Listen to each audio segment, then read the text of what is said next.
스님의 법장 비구의 48가지 소원을 이야기하는 중이에요. 48대원이라고 그러죠. 큰 원이라고 그래요. 근데 이런 48가지 큰 원을 보면 정말 대원이야. 엄청 커. 막 이제 온 중생을 내가 부처가 될 적에 여기에 있는 모든 사람들이 다 30 이상 80종을 얻고 모두 다 깨달음을 얻게 하고 모두 다 지혜가 변제하고 뭐 이렇게 아이고 무슨 너무 대단해. 사막도가 없게 되고. 그런데 과연 법장비구는 처음부터 이런 생각을 하였나? 처음부터 이런 큰 원을 세웠나? 그렇진 않다라고 생각해요. 처음에는 쪼매는 작은 쥐꼬리만한 원을 아주 소소한 원을 세웠겠죠. 조금 이제 나 자신의 개인에 대한 이런 것들, 가정에 대한 이런 것들, 그런 것들부터 시작하지 않았겠어요? 소원이라는 것은 이제 목적이죠. 내가 살아가는 목적, 목적. 이게 이제 소원이에요. 돈이 많았으면 좋겠다. 목표잖아요. 돈이 많았으면 좋겠다 해서 많이 벌 거야. 그래서 통장에 1억 만들기 해가지고 이제 1억 만들려고 열심히 일해. 목표가 있으면 사람들이 열심히 해요. 뭐든지. 절에 와서도 내가 그래도 부처님의 반야심경 정도는 다 이해해야 되지 않겠나? 부처님 아침 저녁으로 맨날 독서하는 반야심경이나 예불문 정도는 내가 알아야지. 이런 목표가 생기잖아. 이게 소원이라 할 수도 있잖아. 이제 우리가 이제 소원이 작은 소원도 있고 큰 소원도 있어요. 우리의 소원은 통일. 우리의 소원은 통일. 엄청 옛날은 이렇게까지 큰 줄 몰랐는데 지금은 이제 소원이 통일이라는 게 엄청 큰 것이 돼 버렸어요. 그렇게 크게 이루어야 될 것도 있지만 소소하게 1억 만들기 좀 속된 거지만 좀 돈 벌기 이러면 조금 소원 같지가 않잖아. 좀 그렇지만 소원은 소원이죠. 내가 삶에 이루고 싶은 거니까 1억 만들기 해서 소원을 부처님 저 1억 만들겠습니다. 아침에도 1억 만들기. 내일도 와가지고 부처님 저 1억 만들겠습니다. 이러면 목표가 생기잖아요. 그러면 그 목표를 실행하기 위해서 열심히 살잖아. 그래서 목표가 있다라는 것은 사람을 열심히 그리고 성실하게 만드는 게 있어요. 쉬지 않고 노력하는 게 있어요.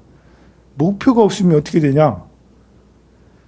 그 해볼래 이것도 해도 의미가 없고 저것도 해도 뭐 1억 만들었어 뭐해 뭐 애들 뭐 취직시켜서 뭐해 뭐 이게 그러면 이제 이렇게 뭐 해서 뭐해 이렇게 자꾸 그러면 마음이 굉장히 우울해져요. 그래서 우울도 지나치면 밤잠을 못 자게 되고 그게 오히려 이제 더 삶을 지탱하기 힘들게 될 수가 있어요. 그래 목표가 너무 과해서 목표에 대한 집착이 과해서 목표가 이루어지지 않을 때 그때 또 좌절을 해서 힘들어할 수도 있죠. 내가 1억 만들기 했어. 그런데 3년 동안 열심히 모아서 5천만 원을 만들었어. 그런데 5천만 원이 한순간에 휙 날아가더라. 갑자기 전화가 띠리링 와서 엄마가 아픈데 병원비 이러면 안 줄 수 없잖아. 그래서 이제 몇 년을 해도 10년을 해도 결국은 1억을 만들지 못했어. 세상에 내 꿈이 이루어지지 않다니. 오히려 뭐 이제 어떻게 하다 보니까 마이너스가 됐어. 그러면 이제 막 꿈이 이루어지지 않았잖아요. 폭 무너지게 될 수 있어요. 좌절을 하는 거죠. 그리고 이제 스스로 자학을 하게 돼. 나는 안 되는갑다. 난 이래도 안 되고 저래도 안 되고 안 되는갑다. 스스로 자존감이 굉장히 낮아지게 될 수가 있어요. 그런데 그런 것도 역시 마음 조절이 필요하죠. 내가 소원을 부처님 전에 비는 것도 마음을 써가는 방법이에요. 그리고 그 소원이 이루어지지 않았을 때 내가 마음을 정리하는 방법도 스스로 찾아내야 돼요. 이 마음이라는 건 예민해가지고 이렇게 이루어져도 문제, 안 이루어도 문제, 돼도 문제, 안 돼도 문제, 그냥 가만히 있어도 문제. 어찌됐든 이 사람이 이렇게 스트레스 받기 시작할 때는 아무것도 안 돼도 스트레스고 잘 돼도 스트레스고 그냥 그저 그래도 스트레스야. 그래서 아무것도 안 될 때도 스스로 마음 정리를 하고 마음 관리를 해야 되고 잘 될 때도 마음 관리를, 안 될 때도 마음 관리를, 마음 스스로 조절법이 좀 필요한 것이겠죠. 그래 소원이 우리를 더 열심히 하게 하는, 목적을 향해서 달려가는 열정을 일으키게 하는 게 있어요. 그래서 소원을 세우는 건 중요해요. 살아가는데 나의 행복도 만족도가 소원이 있느냐 없느냐에 따라 달라지니까요. 근데 소원이, 법장비구의 소원은 정말 그 48가지 원을 하나하나 읽어보면 정말 대단한 소원이 엄청나게 커요. 우리가 이제 이 소원을 처음부터 이렇게 크게 할 수도 있겠죠. 마치 초등학교 다닐 때 너는 어느 대학 갈래? 초등학교 때는 다 100% 서울대야. 초등학교 때 너는 나는 서울대 갈 건데요. 나도 어렸을 때 초등학교 때 난 서울대 갈 거야. 초등학교 때는 뭐 모르니까 자기가 어떤지 모르는 거야. 자기 능력이 어떤지. 그래서 무조건 서울대. 그래서 처음에 출가할 때는 이제 그래요. 왜 출가했어요? 나 부처 되려고 출가했는데요. 나 깨달음을 얻으려고 출가했는데요. 몇 년 해보니까 안 되거든. 몇 년 해보니까 쉽지가 않잖아요. 이게. 그럴 때는 이제 그러잖아요. 여러분들도 결혼을 왜 해요? 행복하려고요? 뭐 누가 시켜서 하는 사람도 있겠지만 어쨌든 아무것도 모르는 10대 때나 20대 때는 나는 여성이라면 나는 부자랑 결혼할 거야. 재벌이랑 결혼해야지. 그러면서 그렇게 생각을 하거나 남자라면 나는 대기업에 취직해야지. 그렇게 나름 이제 큰 꿈을 가져요. 근데 사회에 나와 보니까 만만치 않잖아요.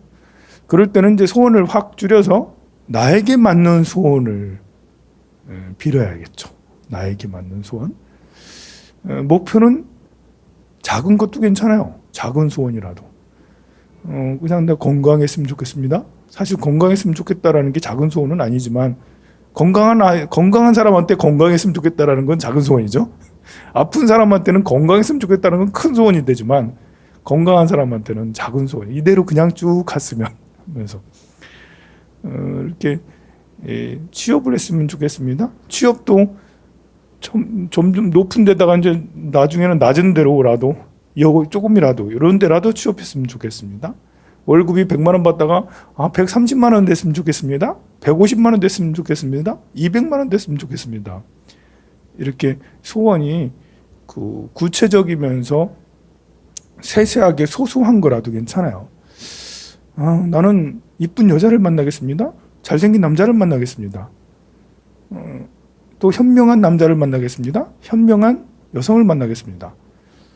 이런 소원은 또 중요해요. 왜냐하면 그 소원이 결혼하기 전에 남자를 고르는 기준이 되잖아요.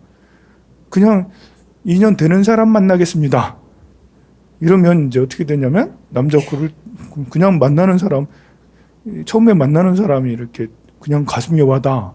그래서 좋은 지식, 그 사람의 도덕성이나 이런 것들을 생각지 않고 그냥 막 결혼해서 살면 삶이 참 쉽지 않을 복이 있으면 그렇게 해도 좋지만 복이 없으면 이게 쉽지가 않은 거죠. 그래서 20대 초반에 남성이든 여성이든 그 목표가 내 배우자를 어떤 사람을 골라야겠다라는 이런 목표가 있는 건 사실은 좋은 거죠. 나는 결혼 안 할 거야. 요즘에는 그런 사람이 참 많아요. 20대 초반까지는 그 20대든 30대든 결혼을 안 할 거야 이런 사람들이 굉장히 많은데 안 하는 것이 소원이 되기는 쉽지가 않죠, 그죠? 결혼 안 하는 게 소원이 되나?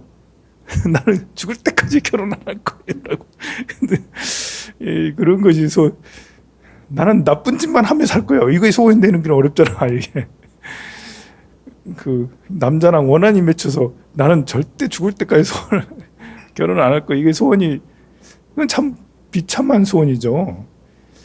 그게 소원이 되면 참 좋은 사람을 만나서 행복하게 살 거예요. 이렇게 소원이 되는 게 사실은 더 맞잖아요. 근데 사람에 따라서는 이제 이렇게 이성과 이렇게 관계를 맺는 것이 잘 안 돼서 그래서 그 소원을 빌지 않는 그 좌절해서 이제 소원을 안 비는 거죠. 그게 그렇게 생각하는 것보다는 아니 그 돈 버는 것도 남을 속여서 사기쳐서 돈 벌겠습니다. 이게 소원이 될 수는 없잖아요. 그게 그런 것처럼 나는 성실하게 아니면 좋은 방법으로 좋은 아이디어로 돈을 벌겠습니다. 아니면 좋은 사람을 만나서 행복하게 살겠습니다. 이런 것이 소원이 될 수가 있잖아요. 그리고 아이를 낳으면 나는 아이를 죽어도 낳지 않겠습니다. 이게 소원이라고 하긴 또 그래. 나는 아이를 죽어도 낳지 않겠습니다. 부처님이셔 아이 안 낳게 해주세요. 이런 거는 또 소원이 되기가 좀 그렇죠. 이렇게 현명하고 지혜로운 자식을 얻게 해주세요. 나를 행복하고 우리 가정을 부자로 만드는 행복 덩어리가 복 덩어리가 우리 가정에 오게 해주세요.